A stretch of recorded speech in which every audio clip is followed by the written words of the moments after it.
आरो बर' माहारिनि गोजोन खौसेथिनि थाखाय जों बेवहाय फारौ बिरहोनाय हाबाफारिबो लादों। बिनि उनाव जोङो जोंनि 1972 मायथाइनिफ्राय जायफ्रा दुलाराय बर' फरायसा आफाद बे तामुलपुर दख'रानि गुबुन गुबुन समाव गुबुन गुबुन बिबान लानानै खामानि मावबोदोंमोन, जों बिथांमोनखौ हांख्रायनानै बेवहाय मान बावनो सानदों। आरो बे मान बावनाय हाबाफारियाव गाहाय आलासि महरै जों हांख्रायदों बिटिआरनि चिफ एक्जिकिउटिभ मेम्बार सार प्रमद बर' बिथांखौ जों हांख्रायदों आरो बिटिआरनि स्पिकार मानगोनां काथिराम बर' जों बिथांखौ हांख्रायदों। बिथांमोना जोंनि गेजेराव फैगोन, फैयोब्ला निस्सय जों बे हाबाफारिखौ जोबोद मोजाङै खुंफुंनो हागोन।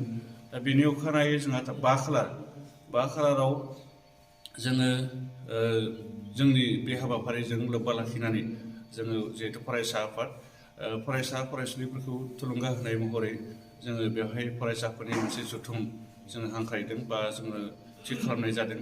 बे फरायसा जथुमाव फुंखा सुबुं महरै दुलाराय बर' फरायसा आफादनि लोगो आफादगिरि बिथाङा जोंनि गेजेराव नुजाथिफैगोन, खोरोमदाव औवारि, जों बिथांखौ हांख्रायदों।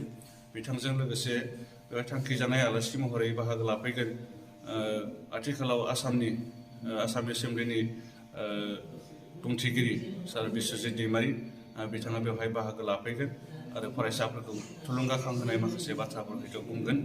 बिनि उनाव गेवलां मेल, बे गेवलां मेलावबो दुलाराय बर' फरायसा आफादनि जोंनि मावनाय दांनायनि सायाव रायजो राजानो गुवारै फोरमायनो थाखाय मिरुनि आफादगिरि मानगोनां दिपेन बर' सार बिथांखौ जों हांख्रायदों।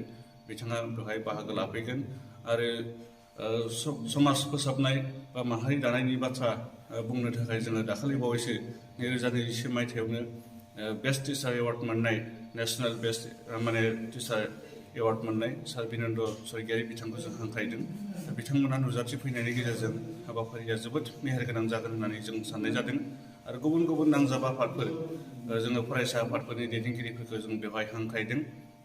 दा बेनि अनगायैबो जोङो गोनांथार मोनसे आयदा लानानै जोङो सावरायमेल लादों 4 खालारनि मोनाबिलि समाव, जे माहारियारि बाद आरो लाइमोनफोरनि मावनो गोनां बिबान।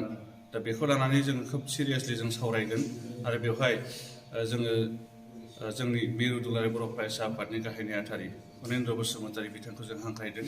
बिथांजों लोगोसे तामुलपुर दख'रा दुलाराय बर' फरायसा आफादनि बारग' बिबानगिरिफोरखौबो जों बेवहाय बाहागो लाहोगोन आरो आथिखालनि जि फरायसा आफादनि बिबानगिरिफोर, दालाइसा आफादनि बिबानगिरिफोर आरो लाइमोनफोरखौ लानानै जों बे सेमिनाराव बाहागो लाहोगोन आरो गुवारै जों सावरायगोन।